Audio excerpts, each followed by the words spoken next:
Kiper Timnas Indonesia Marten Paes masuk Major League Soccer MLS All-Star 2024. Ia masuk bersama 29 pemain lain yang dipersiapkan menghadapi para pemain terbaik dari Liga Meksiko. Sebanyak 30 nama pemain yang masuk ke MLS All-Star 2024 dipilih berdasarkan 3 kategori. Pertama, mereka masuk berdasarkan voting yang dilakukan. Orang yang berhak memberikan voting adalah fans, media, dan juga pemain. Tercatat ada 12 pemain yang terpilih berdasarkan kategori di atas. Hasilnya, Marten Paes masuk skuad MLS All-Star 2024 berdasarkan pilihan oleh fans, media, dan juga pemain. Rencananya, laga MLS All-Star 2024 akan digelar di Columbus Crews Lower.com Field pada 24 Juli 2024. Menarik menanti berapa menit tampil yang didapatkan Marten Paes di laga ini. Marten Paes berpotensi tampil sebagai starter di laga nanti. Jika status starter berhasil digaet, kiper 25 tahun ini bakal main bareng dengan pesepak bola peraih 8 trofi Ballon d'Or, Lionel Messi. Langkah PSSI untuk segera naturalisasi Ole Romeni terbilang cukup tepat lantaran calon striker Timnas Indonesia itu baru saja tampil apik dan cetak gol di Eropa. Sebelumnya, nama Ole Romeni memang tengah jadi sorotan lantaran masuk dalam daftar naturalisasi buat perkuat Timnas Indonesia di kualifikasi Piala Dunia 2026. Keseriusan PSSI untuk menaturalisasi Ole Romeni diungkapkan sendiri oleh manajer Timnas Indonesia, Sumarji. Menurut Sumarji, sampai saat ini PSSI terus berupaya untuk bisa menyelesaikan proses naturalisasi bintang FC Utrecht tersebut. Bahkan, PSSI lebih memprioritaskan Ole Romeni untuk memperkuat skuad Garuda ketimbang pemain lain.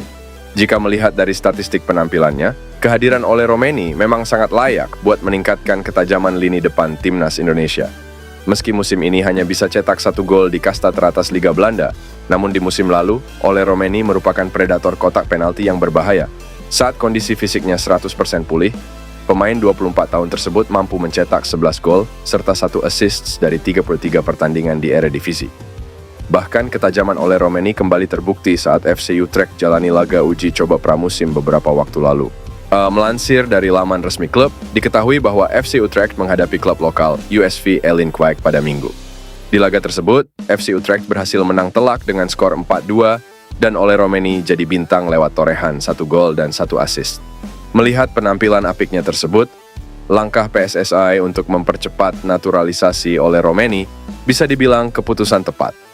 Jika Ole Romeni resmi memperkuat Timnas Indonesia, maka lini depan skuad Garuda bakal punya banyak striker Liga Eropa yang bisa jadi ancaman tim-tim di kualifikasi Piala Dunia 2026. Geliat PSSI untuk menaturalisasi beberapa pemain baru sepertinya sudah mulai terlihat. Salah satu pemain yang dikabarkan tengah didekati oleh PSSI adalah Miljan Manhoef. PSSI sendiri juga dikabarkan sedang kembali mendekati pemain yang kini membela klub Inggris, Stoke City tersebut. Menurut Roni Pangemanan atau Bung Ropan, PSSI dikabarkan akan menjadikan Miljan Manhoef sebagai salah satu target buruan selain Kevin Dix dan Ole Romeni yang lebih diprioritaskan. Miljan Manhoef sendiri sejatinya bukanlah pemain yang berposisi sebagai penyerang murni. Melansir dari laman transfermarkt.co.id, dirinya sejatinya merupakan seorang winger yang juga bisa bermain di posisi fullback ataupun penyerang depan.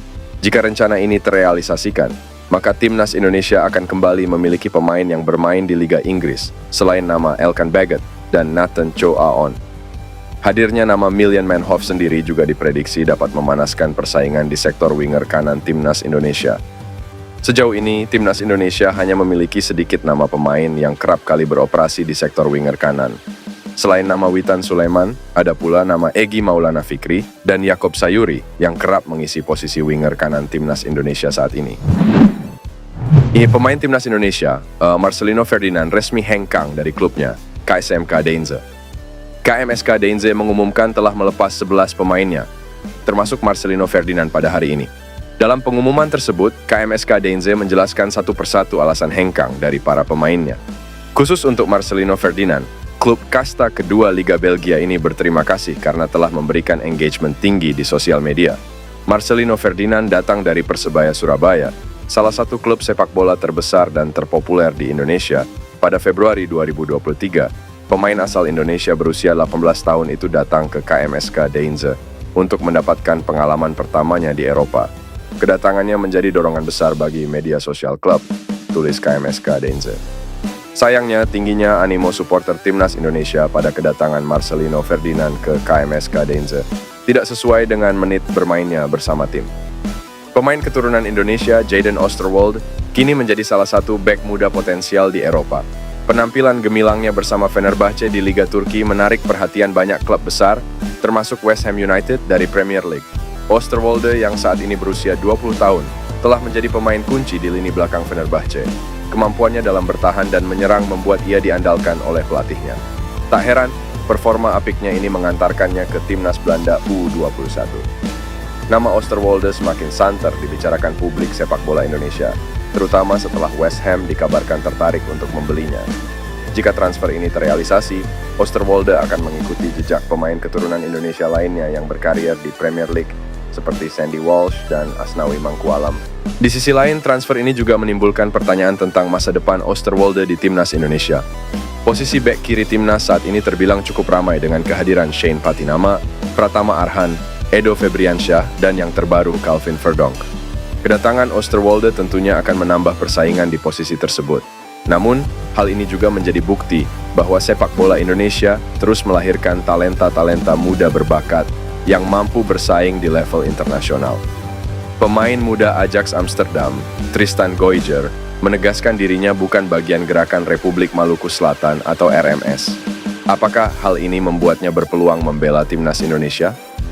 Baru-baru ini, sepak bola Indonesia dibuat heboh dengan pengakuan pemain keturunan Tristan Goijer lewat unggahan Instagram story eksklusifnya. Melalui akunnya, pemain berusia 19 tahun itu menyebutkan bahwa dirinya dan keluarganya bukanlah bagian dari RMS seperti dugaan banyak pihak. Untuk orang-orang yang masih bertanya, saya dan keluarga saya bukanlah RMS, ujar Tristan Goijer. Lantas, apakah pengakuan Tristan Goijer yang menegaskan dirinya dan keluarganya bukanlah bagian RMS menjadi tanda dirinya membuka peluang membela timnas Indonesia? Jika melihat situasinya saat ini, tentu peluang Tristan Goijer membela timnas Indonesia masih terbuka. Tapi itu semua tergantung dengan keluarganya. Tristan sendiri mengakui bahwa keputusan membela timnas Indonesia bukan hanya ada pada dirinya, melainkan juga keluarganya.